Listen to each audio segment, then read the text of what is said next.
এখন ঢাকা নাকি দিল্লির উপরে চাপ তৈরি করবেন শেখ হাসিনাকে ফেরত পাওয়ার জন্য। 2013 সালে শেখ হাসিনা ভারতের সাথে বন্দি প্রত্যর্পণ চুক্তি স্বাক্ষর করেন সংশোধন করে, এবং উদাহরণ হয়েছে অনুপ চেটিয়াকে হস্তান্তর। বিষয়টা হলো, এই আইন নিয়ে এখন অনেকেই কথা বলছেন। তারা বলছেন যে যদি কোনো ব্যক্তি বিরুদ্ধে গ্রেপ্তারি পরোয়ানা থাকে তাহলে এই চুক্তির মাধ্যমে বাংলাদেশ ভারতের কাছে চাইতে পারে। যদি কোনো ব্যক্তির বিরুদ্ধে বিচারে 1 বছরের সাজা হয় এবং উভয় দেশে সেটা সাজাপ্রাপ্ত আর কি ধারা থাকে সেই অপরাধের, তাহলে বাংলাদেশ চাইতে পারে শেখ হাসিনা, এই আইনে বাংলাদেশ শেখ হাসিনাকে চাইতে পারে ভারতের কাছে। কিন্তু যে অংশটা নিয়ে আলোচনা হচ্ছে না, দিল্লি আইন মেনেই শেখ হাসিনাকে নাও দিতে পারে। প্রথম আইন, আন্তর্জাতিক মানবাধিকার আইন বলছে যে যদি আশ্রয় নেওয়া ব্যক্তি তার জীবন সংশয় হয়, সেটা তিনি যদি আশ্রয়দাতা দেশকে জানান, তাহলে সেই দেশ তাকে নাও পাঠাতে পারে। 2 নম্বর হচ্ছে, সেই ব্যক্তির বিরুদ্ধে যে বিচার সেটা যদি অসৎ উদ্দেশ্য হয়, শেখ হাসিনা বা আওয়ামী লীগ যদি মনে করে যে উদ্দেশ্যটা অসৎ, আরও যেভাবে সরকার পতন হয়েছে, এই দাবির পিছনে কিন্তু একটা কংক্রিট যুক্তি, তাহলে ভারত নাও পাঠাতে পারে।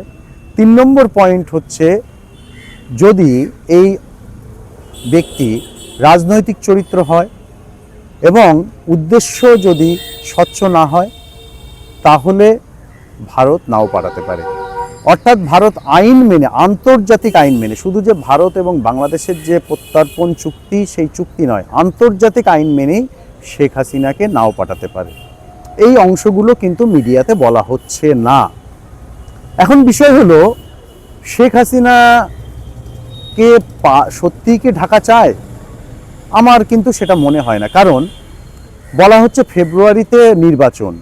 যে লক্ষ্যে, যে শক্তি শেখ হাসিনা সরকারের পতন ঘটিয়ে মোহাম্মদ ইউনূসের অন্তর্বর্তী সরকার বসিয়েছে, সেই শক্তির পছন্দের রাজনৈতিক দল কারা? শেখ হাসিনা সরকার পতনের পর একটি রাজনৈতিক দল গঠন হয়েছে যাকে বলা হচ্ছে এনসিপি। সেই রাজনৈতিক দল এখনও পর্যন্ত কিন্তু সরকার তৈরি করার মতো জায়গায় আসেনি, কারণ তাদের যথেষ্ট পরিমাণ সময় দরকার মানুষের ভোট নেওয়ার জন্য, মানুষের বিশ্বাস, ভরসা, আস্থা আদায় করার জন্য। এনসিপি সেটা করতে পারেনি। তাহলে কি ফেব্রুয়ারি মাসে নির্বাচন হবে? যে শক্তি শেখ হাসিনা সরকারের পতন ঘটিয়েছিল, সেই শক্তি কি বিএনপিকে ক্ষমতায় বসাতে চায়? আমার কিন্তু সন্দেহ আছে। আমার যতদূর ধারণা, সেই শক্তি চায় না বিএনপি ক্ষমতায় আসুক। যদি তা হতো, তাহলে আমরা অনেক কিছু ঘটনা দেখতে পেতাম। যদি তা হতো, তাহলে এতদিনে নির্বাচন হতো বা বাংলাদেশের রাজনৈতিক ঘটনা একটু অন্যরকম ঘটতো। এটা সম্পূর্ণ আমার মনে হওয়ার কথা আমি বলছি।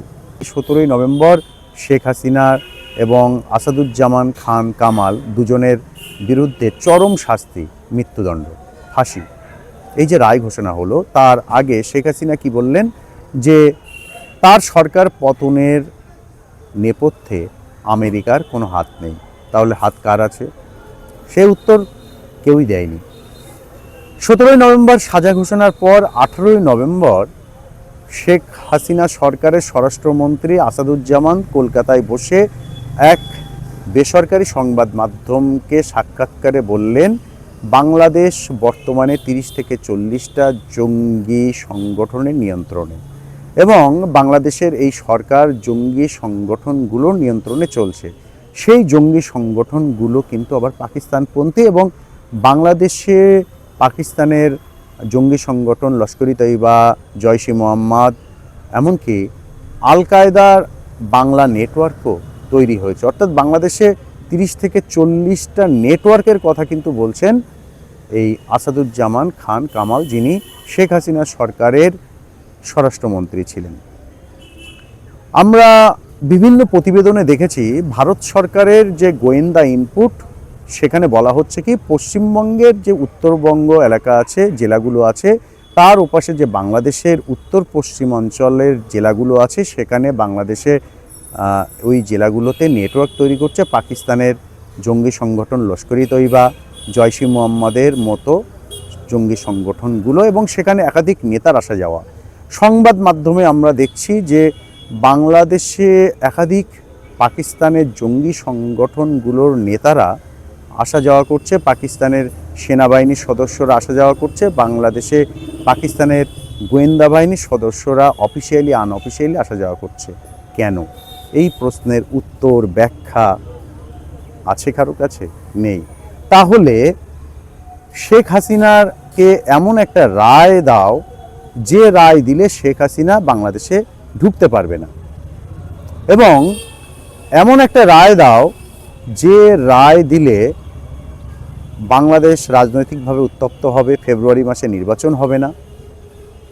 এমন একটা ঘটনা ঘটাতে হবে যেন বাংলাদেশ অস্থির থাকে, তাহলে ফেব্রুয়ারিতে নির্বাচন হবে না। কারণ বাংলাদেশে সরকারে বসে যে শক্তি শেখ হাসিনার সরকারের পতন ঘটিয়েছে তাদের পারপাস সলভ করবে, সেই রাজনৈতিক দলের সাথে নেগোসিয়েশন হয়েছে বলে এখনও কিন্তু জানা যায়নি। বাংলাদেশে এই মুহূর্তে একাধিক জঙ্গি সংগঠন যেমন কাজ করছে, তেমনি তাদের উপরে কাজ করছে কিন্তু পৃথিবীর বিভিন্ন দেশের শক্তিশালী গোয়েন্দা সংস্থাগুলোর নেটওয়ার্ক। কেন বলছি কথাটা? আমরা যদি দেখি যে বাংলাদেশের রাজধানী ঢাকা শহরের একটি অভিজাত হোটেলের ঘর থেকে, যিনি দক্ষিণ এশিয়ার নানা দেশে রাজনৈতিক ক্ষমতা বদলের কাজ করেছেন এরকম একজন ব্যক্তি, যিনি আমেরিকার সেনা, আমেরিকার গোয়েন্দার গুরুত্বপূর্ণ পদে আছেন, তার মৃতদেহ উদ্ধার হয়েছে। তার সেই দেহের পোস্টমর্টেম হয়নি, অর্থাৎ দেহের ময়নাতদন্ত হয়নি। কে এই মৃত্যুর পিছনে দায়ী? তাহলে রহস্যজনক মৃত্যু বলা হচ্ছে, অস্বাভাবিক মৃত্যু হচ্ছে, অর্থাৎ স্বাভাবিক মৃত্যু নয়। আমরা যদি দেখি এই ঢাকায় অভিজাত হোটেল থেকে পাকিস্তানের গোয়েন্দা সংস্থা ISI এর এজেন্টের মৃতদেহ উদ্ধার হয়েছে। কে এই মৃত্যু সংগঠিত করলো?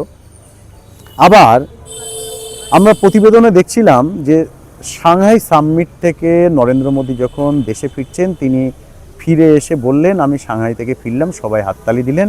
তখন নরেন্দ্র মোদী বললেন, হাততালিটা কিসের জন্য? আমি সাংহাইয়ে গিয়েছিলাম সে কারণে, নাকি ফিরে এসেছি সে কারণে? অত্যন্ত রহস্যজনক একটা উক্তি, যে উক্তিকে ডিকোড করলে আর ওই মৃতদেহ যেদিন উদ্ধার হয়েছে সেই দিন পুতিন এবং নরেন্দ্র মোদী এক গাড়িতে সফর করছেন নিয়ম ভেঙে।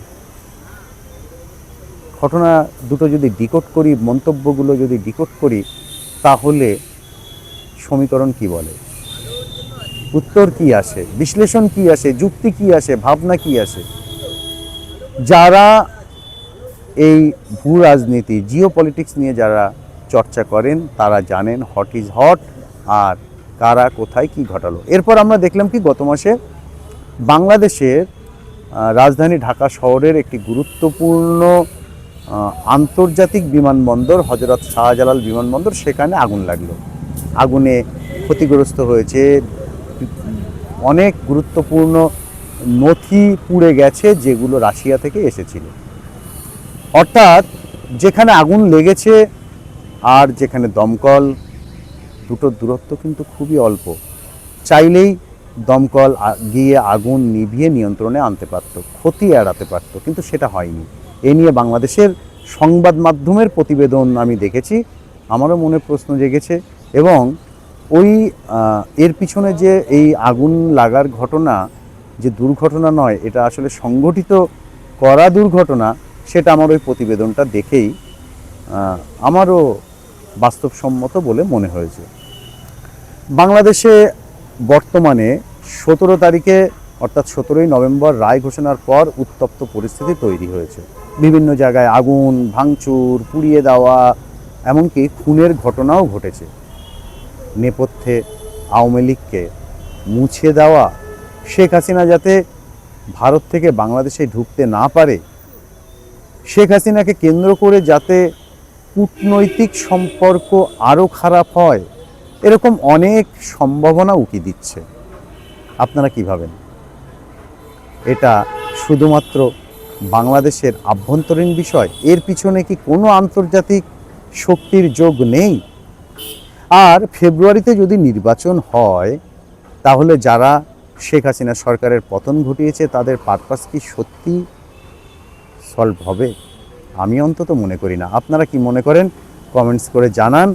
আর যদি কোনো প্রশ্ন থাকে আমার বিশ্লেষণ নিয়ে, বা যদি ভালো লেগে থাকে, কমেন্টস করতে ভুলবেন না।